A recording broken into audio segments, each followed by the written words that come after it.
Jai Jagannath, Radhe Radhe. And we are going to read the Gita. We are chapter 3, verse 35.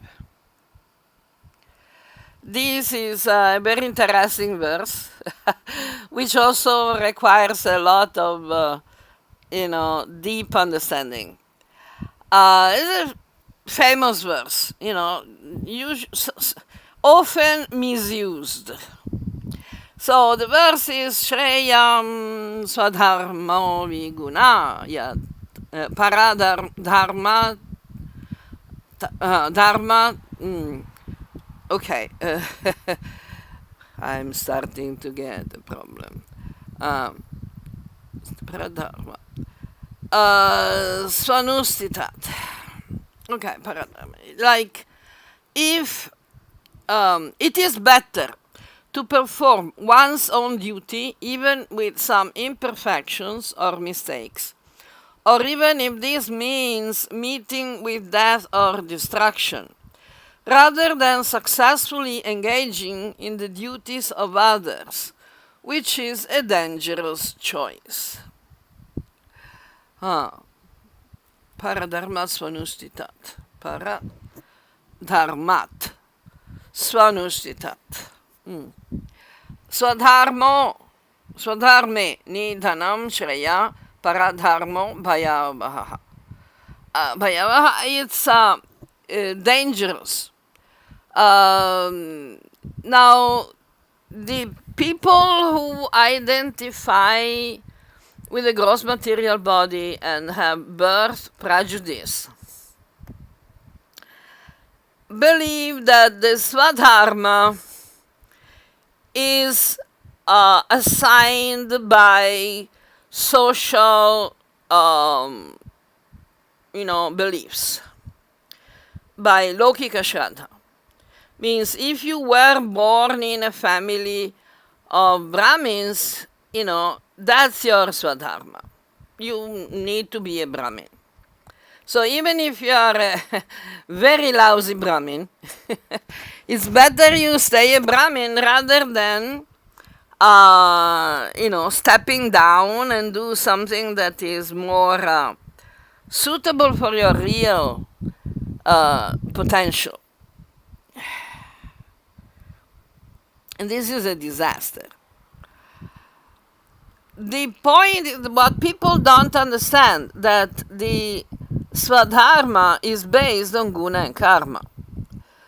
Guna means quality and karma means activities. It's not guna and karma intended as material birth and reactions from the previous lifetimes that determine if you're going to be born in a family or another. That is not the proper interpretation. Now, the gunas are sattva, rajas, tamas. Sattva, rajas, tamas, we are at any given time situated in a mixture of these gunas, but some guna is predominant based on the choices we make. Like if we train ourselves to go strive for sattva, it may take some time and some work, but we will, eventually become situated in sattva. If karma is also a problem, but karma can also be changed. Every time we make a choice, we change our karma. Of course, there are limits. It's not that we can change our karma. If you have a big karma, you can change it very quickly and easily. But it's like, any other work. The bigger the work, the more the time and the more the effort will be required. But you can do it, gradually or not gradually. There are so many examples in the Shastra that, and a history as well, that show that people should be evaluated according to the Vedic system. People should be evaluated by their own individual guna and karma. So, let's say, for example, Brahmins. Okay, Brahmana is supposed to be recognized by some specific qualities that are described in Bhagavad Gita and in other Shastra. Now, if he doesn't have those specific qualities, everyone will know, everybody sees that the qualities will determine the duties of each person. So, the actual Swadharma is progressive. The Vedic system is progressive. It's not stagnant or regressive. So each human being is encouraged to evolve, to develop, to improve. So this problem is when we have a difficult task for our Swadharma, even if we are not very expert yet, so we can make some mistakes, there will be some imperfections, and even if it is dangerous, if this is what our guna and karma want, we should actually engage in it, because otherwise we will not make any effort, and in fact we will become degraded. This is the fear, this is the danger. The danger is to become degraded. So when someone has the qualities of a Brahmana but was born in a Shudra family and is prevented from developing as a Brahmana, that is called degradation. In fact, there is this famous verse that from, I think it's Skanda Purana, Janmana Jayate Shudra. Everybody is born as per birth, someone can only be a Shudra. Now, it is through training and cultivation of the individual potential that someone becomes more qualified. So, samskara, bhavati, dvija. The three higher, more responsible positions in society are developed through the samskaras. Samskaras means basically training, good influence, good habits. This is the Vedic system. The Vedic system requires everyone to make an effort to improve themselves. So our Swadharma is actually about fully engaging our potential for the benefit of the society. It's not holding back because we don't have the adhikar. So the adhikar is there. The point is, the adhikar is based on guna and karma. Guna we can change, karma we can change, but it depends on us. If it is too difficult, we are not going to engage. We have seen many times in the Shastra, people from different families, from Brahmana families, becoming fallen and even giving up completely the dharma. We have seen, on the other side, we have seen people who came from Shudra or even less than Shudra background, who became great Brahmanas, great Kshatriyas and everything. So we need to keep in mind all these examples and all these teachings. Otherwise, the interpretation of this verse will be very dangerous, will be disastrous. So I hope it's clear, but there is some explanation in the commentary that I have given. At any time, if you have questions and objections, you please stop me and we'll clarify. So we have the verse 36. This is another very frequent question that people ask. Arjuna said, O son of Vrishni, Krishna, what power then pushes a man to perform sinful or negative actions, even without his conscious choice, as if compelled by force? Atakena prayuktayam papam charati purusha anichannapi varshneya baladiva niyojita.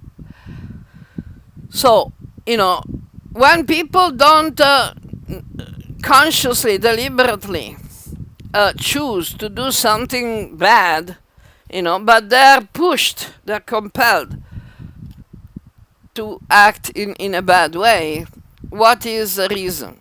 Now, Krishna is saying, this is another very famous verse, Kama esha, Krodha esha, Rajaguna samudbhava, Mahasano mahapapma, Siddhyanam iha bairinam. Okay, this is grammatically speaking, from the, I think it's interesting to see that the object is singular. Now, Krishna is mentioning Kama and Krodha, which is plural or dual, anyway, it's not singular. So, if it is together, if it is born of Rajaguna, one single entity, Kama, Krodha, I think we are entitled to understand that this is not just Kama. Because Krishna later on in Gita will say, Kamosmi Bharatarshambha, I am Kama, does not Dharma Viruddho. Aviruddha means that is not opposed to Dharma. So as long as Kama is not opposed to Dharma, but it is supported by Dharma, Kama is not just an enemy, it's not an enemy, it's actually a Purushartha. And if it is, treated, managed in the best possible way, it is actually representing the divine energy. And this is something that, the present civilizations, present cultures have lost. Because before Abrahamic cultures, Kama was very relaxed, was very, considered in a very positive light. And we can see from the very old, the ancient depictions in temples and everything, we have all the Maithunas, and the expressions of, the faces of these figures engaged in Maithuna are not evil. They're not vulgar. They're very relaxed, very serene, very happy, satisfied. They're like transcendental. I think this is important. We need to recover a little bit from that damage. So, what is this Kama Krodha?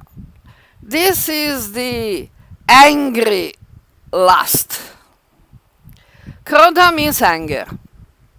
And kama means desire or lust for sense gratification. Now, sense gratification in itself, kama, is not the problem.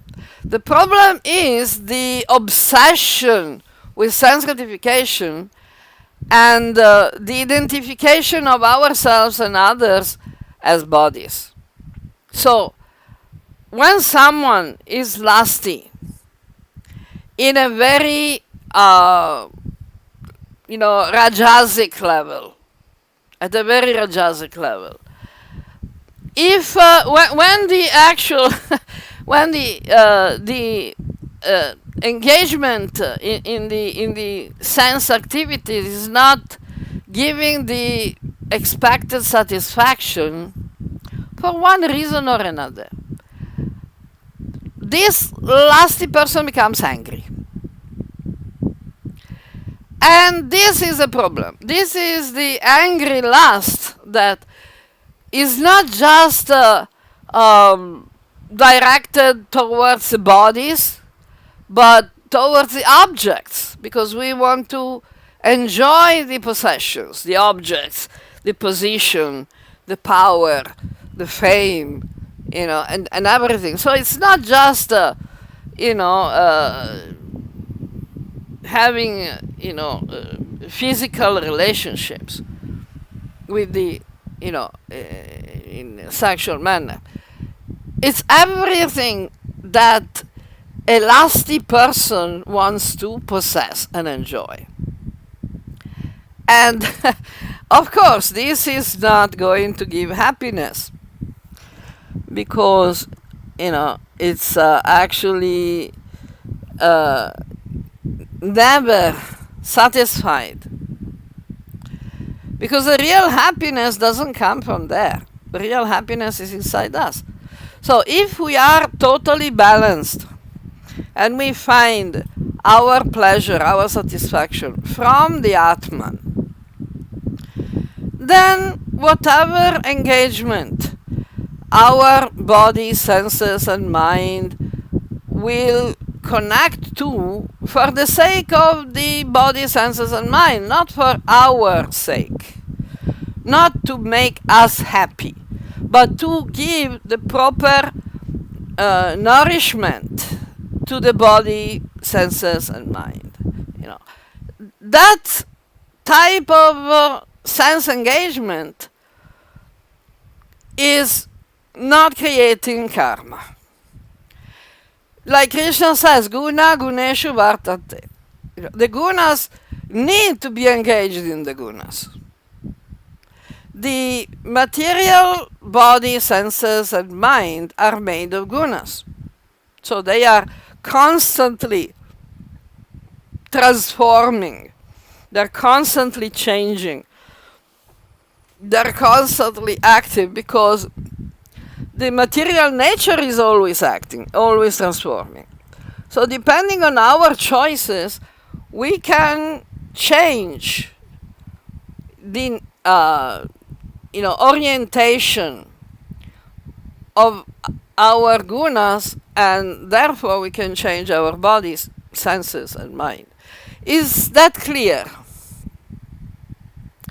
Yes. I think it's a little difficult, it's a difficult subject, difficult topic, because most people would like just to be simple, like the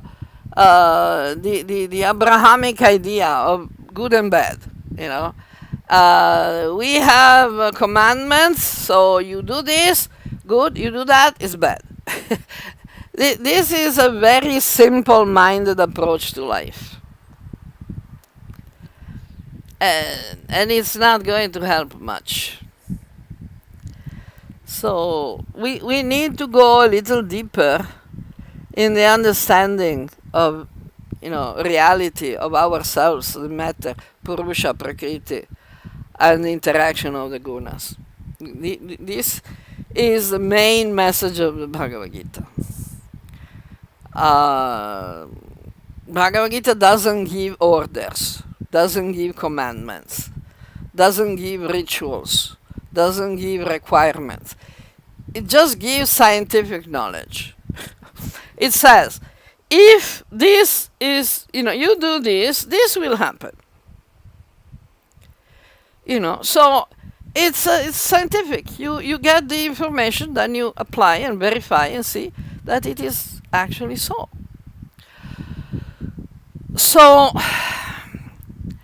this power that pushes the even intellectual people, to commit negative actions is the identification with the material gunas, material body, senses, and mind.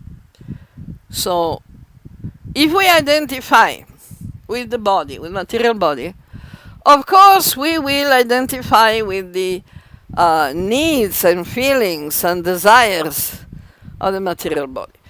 The Rajaguna is required to engage in action, because all actions must be supported by some Rajaguna.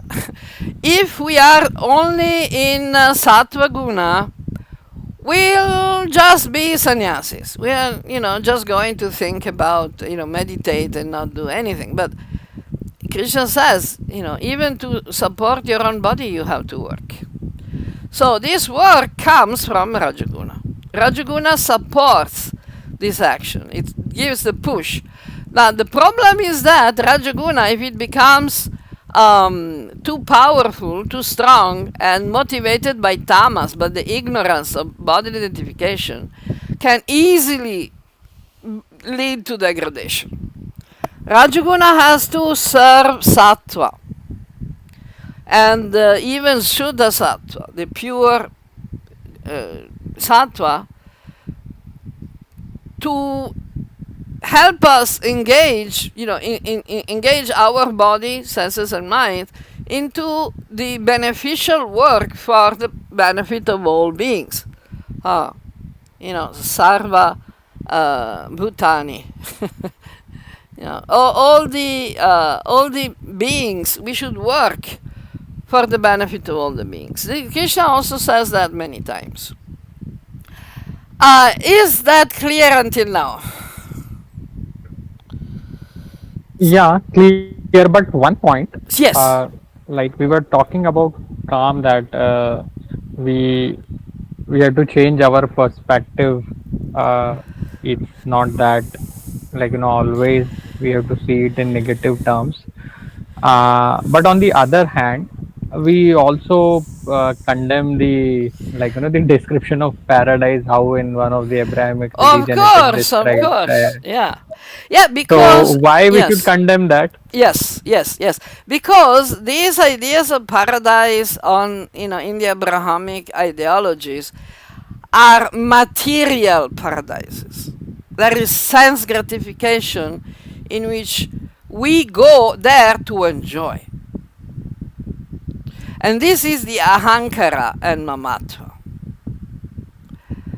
And in the Christian paradise, it's a little more what to say, spiritual, because if you ask some Christian to talk about paradise, he will talk about angels and the presence of God and happiness and music. If you ask a Muslim, it's a bit more gross. It's really material enjoyment of ahankara mamatva, by which the person who goes to paradise, he's actually engaging in all the things that are considered sinful in this life. So he's like, okay, what?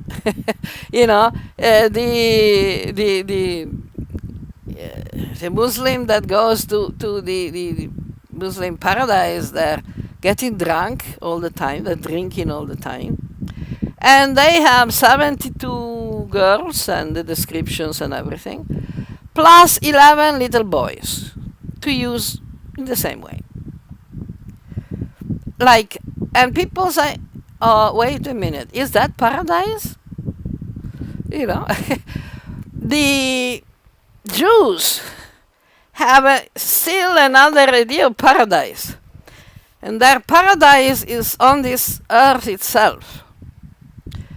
It's a little bit like the Jehovah Witnesses are saying, a relatively small number of people will be given eternal life on this earth with a perfect body and the perfect life. They will never die. They will be the nation of priests, the owners of the earth and everything. So, so you see, we have different, but they're all material. Now, if we go and see the Svarga Loka in the Hindu tradition, that's also material. That's the heavenly planets. So you go to Svargaloka and Indra has all the apsaras and someone goes there and they're enjoying the apsaras dancing, and the apsaras are also very free, like we know the story that when Arjuna went to visit Indra, Urvasi was very attracted to Arjuna and she was, proposing to have physical contact. And Arjuna, was saying, but you are like my mother. You are the consort of my father, so you're like my mother. She was very, very angry about that. That means that on the higher planets, Svarga, it's a place where you actually get a lot of sense gratification. Although it is more sattvic than the Muslim paradise, because in Muslim paradise looks like slavery, while in Svarga the apsaras are not slaves. They're just beautiful women who like to dance and enjoy life. So that's a different thing. So basically, this is the material vision of sense gratification. Sattva, Rajas, Tamas, in various degrees. Now the point, our goal is not just to go to Svarga. We want to get moksha. Bhagavad Gita is not encouraging people to go to Svarga. It says, okay, if you do your homework well, you do your work well, you keep a good relationship with the devas, at the end of your life, when you die, you can attain Svarga, and then you can stay there for a certain number of years, and then you go back and start working again and make the karmic credits to go to another long vacation in a beautiful holiday resort. But that's not the purpose of life. The purpose of life, the transcendental goal of life, is something that only Hinduism is explaining. Christianity got some influence from Hinduism during the Hellenistic period, but then it got a little lost. But we have a lot of information about the idea of moksha and Vaikuntha. Vaikuntha is not a heavenly planet. Vaikuntha is that consciousness, that state of life where there is no limitation of time or space. Everything is happening at the same time. So there is no duality. And that is not based on sense gratification. Everyone, all the souls in Vaikuntha are actually serving the Supreme. Nobody is trying to get their own sense gratification. They're all serving the Supreme like the limbs of a body are serving the body. So you see, there is a big difference. You know, the Abrahamic ideas of a good place after death are very limited. The only thing that they try to show,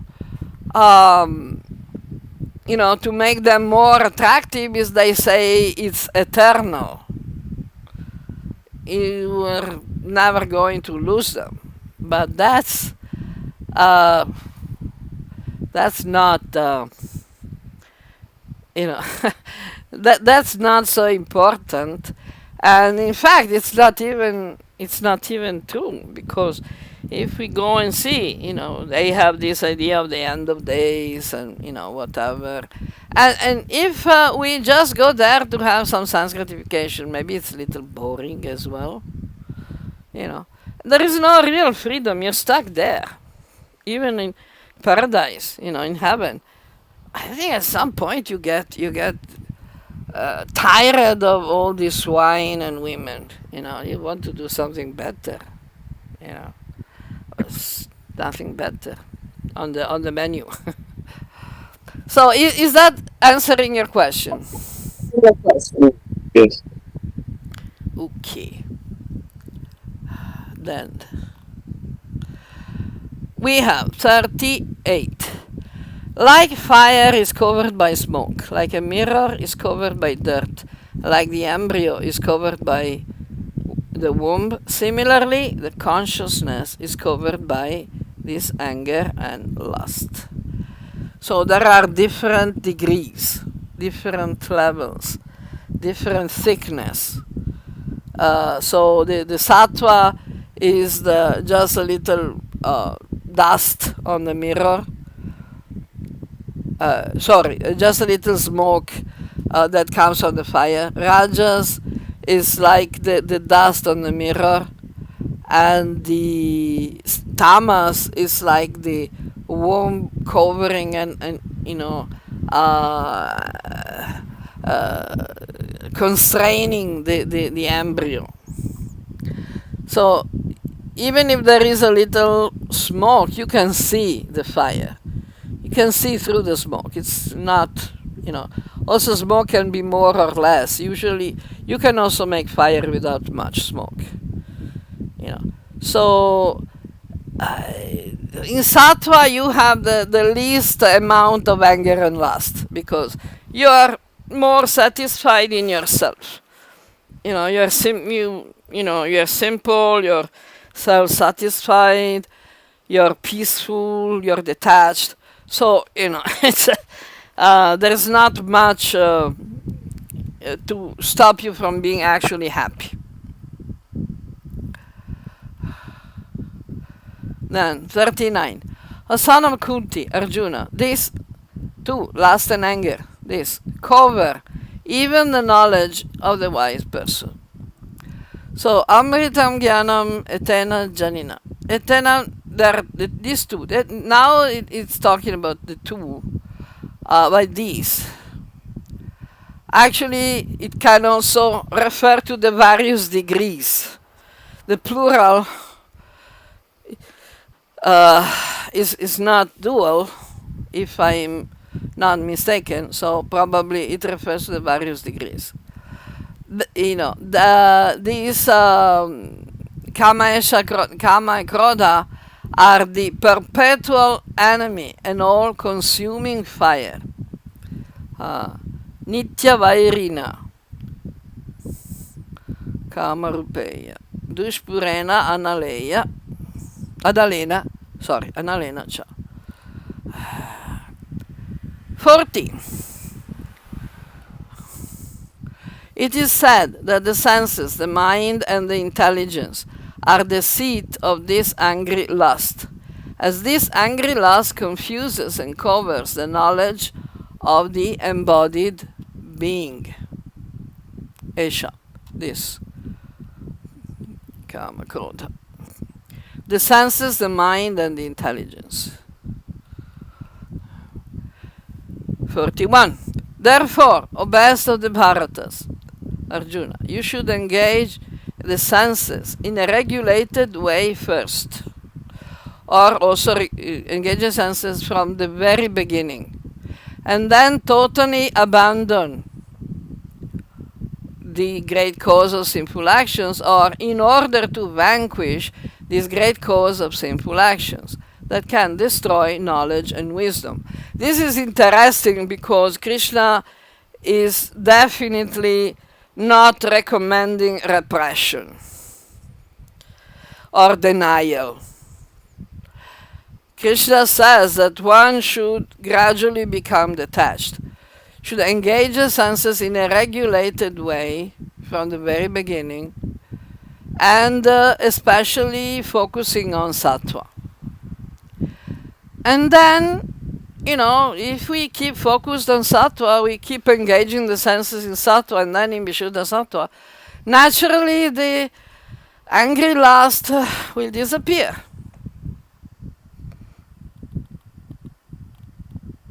And we have 42. The senses are superior to this, means superior to the angry lust or the dull matter, this, superior to this. And the mind is superior to the senses. Intelligence is superior to the mind, and the soul is superior to the intellect.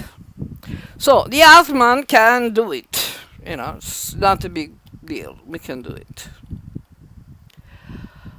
43. O mighty armed Arjuna, thus knowing that you are superior to the intelligence, make yourself stable by your own effort, or, by focusing the mind on the self, and conquer that enemy that is the formidable lust, kama rupam, durasadam. And this is the end of the chapter 3. Can you elaborate on this last two verses? Yes, okay. How Okay. The senses are superior. Indriyani parani ahur. The senses are said to be superior, parani. Indriyebhya. More than the senses, paramana is superior to the mind. The mind is superior to the senses. Then manasa too. But the mind, more than the mind, parabuddhi, intelligence is superior to the mind. That intelligence is more than intelligence. The the Atman, the Purusha is superior. Parabuddhir yo. Yeah. Buddhe paratastu sa. So, paratas tu sa. Who is the sa? Who is the he? Who is the, that is the Atman, the Purusha. So, when we start understanding that we are not the body, we say my body. Okay? We don't say I body. We say my body. Okay? In the same way, the mind is contemplating the body, but we also say my mind. Right? So the senses are superior to matter, to the body and the mind. Sorry, to the body, the dull matter, the angry lust that is the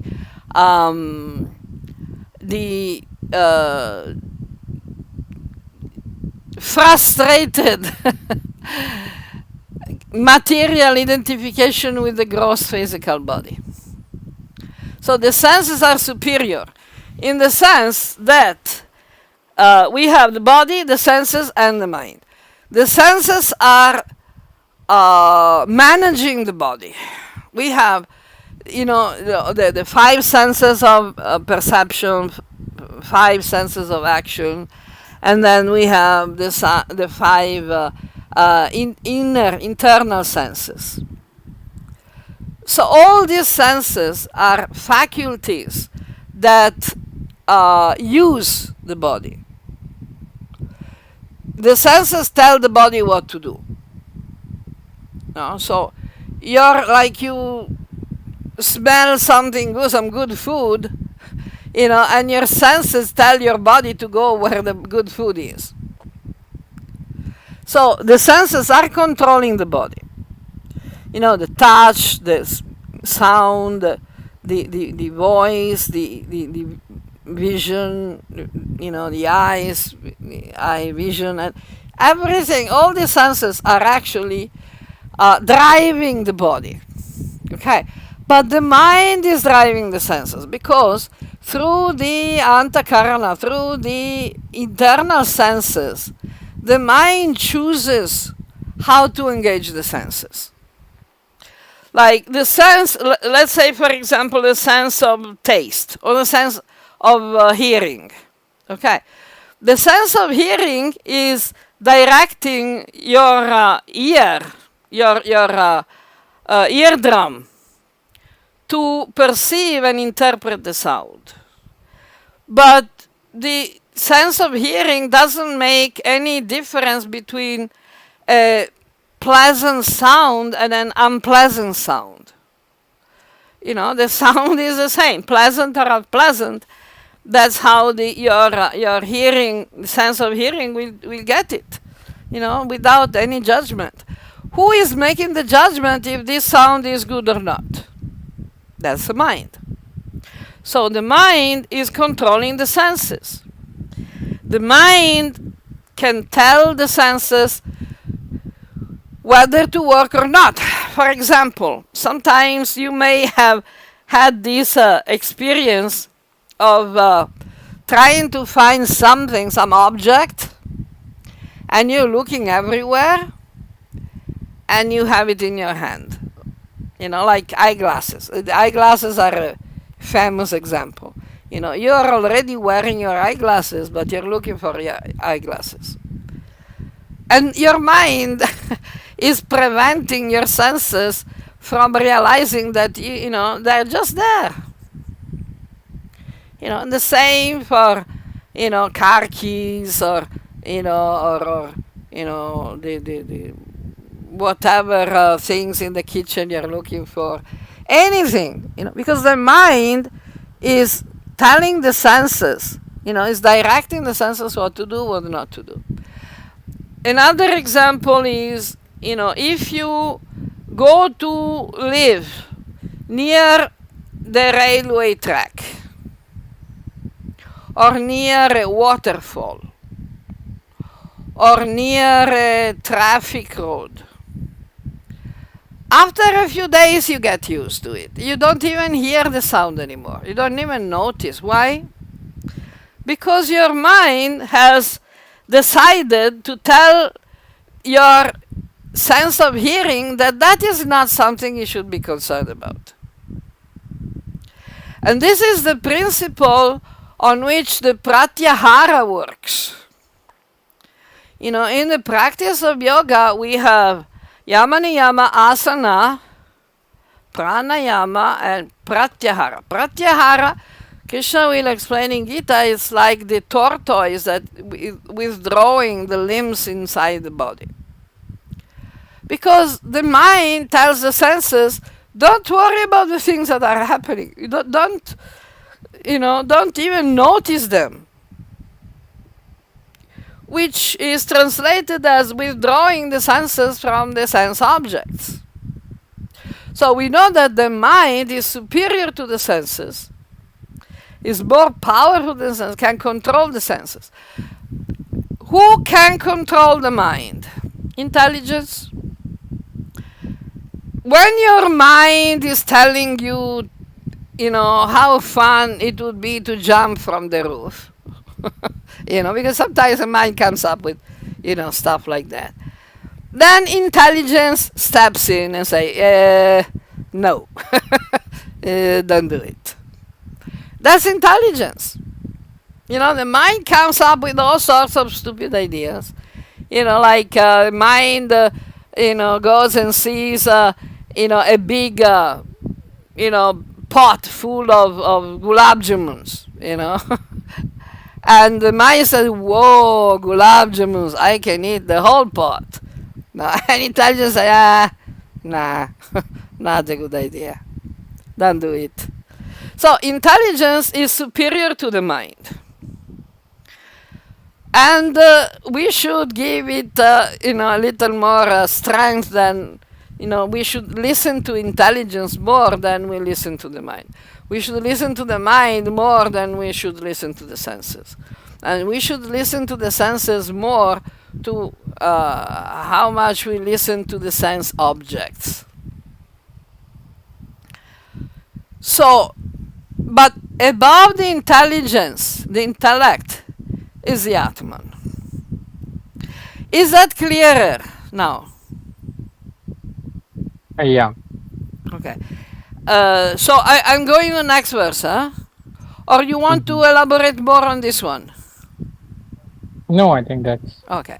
We clarified. understandable. Okay, knowing that you are the Atman, with the Atman Brahman, which is superior to the intelligence, make yourself stable by your own effort. Focus the mind on the self and conquer that enemy that is the formidable lust. So, because the Atman is more powerful than the intelligence, sometimes also the intelligence can be confused. Because sometimes intelligence is trying to rationalize why we should, run after the angry lust. It gives us, reasons, gives us, rationalization, justifications. But the Atman knows better.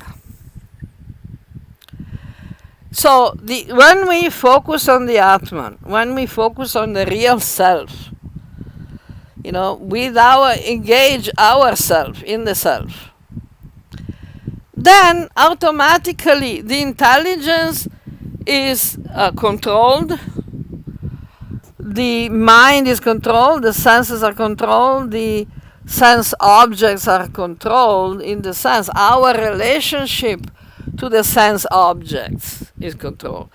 And what is this kama esha krodha esha if not the relationship of the senses with the sense objects? So why these two verses are saying that the senses are superior to the angry lust? Because the angry lust is just a feeling, it's just the connection between the senses and the sense objects. We can modulate this connection, just like we tune a radio. We tune, a frequency, modulation frequency. So we can connect the senses with the sense objects through sattva. And that is the way to conquer the angry lust, because with sattva the angry lust doesn't have any hold. because sattva is detachment, self-satisfaction, being more okay, being more focused on higher purpose. You understand? Does this answer your question? Yeah. Okay. Any other question? Elaboration? No, I think. I think we got enough. No, actually, Yeah. it is very Yeah, important. these things, like, you read and then again, like, our Oh, whole thing that definitely, we can. realizing and We can. knowing are two different. Yeah, and applying in practice is still another. Yeah. So it's okay. The point is, this is how we realize constant practice and detachment. We keep studying, we keep meditating on it, and but we should be detached in the sense we should be able to drop our attachments. It becomes much easier to understand and apply.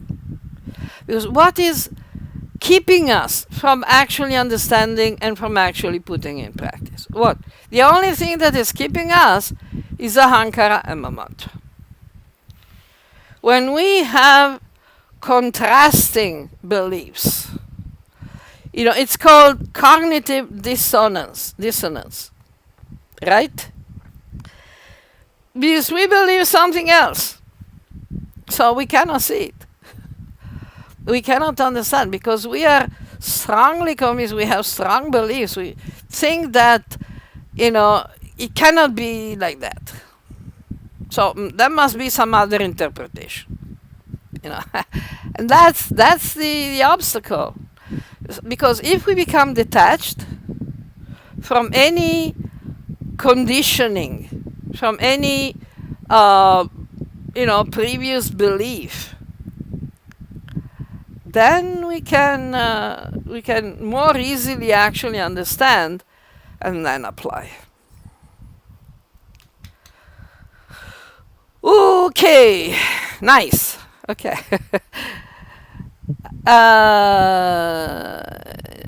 If there is nothing else, we'll leave the chapter 4 to next time. Yeah. Perfect. So, any other question, observation, comment? Nothing. Not for No. this time. Okay then. Yeah. Thank you for your participation.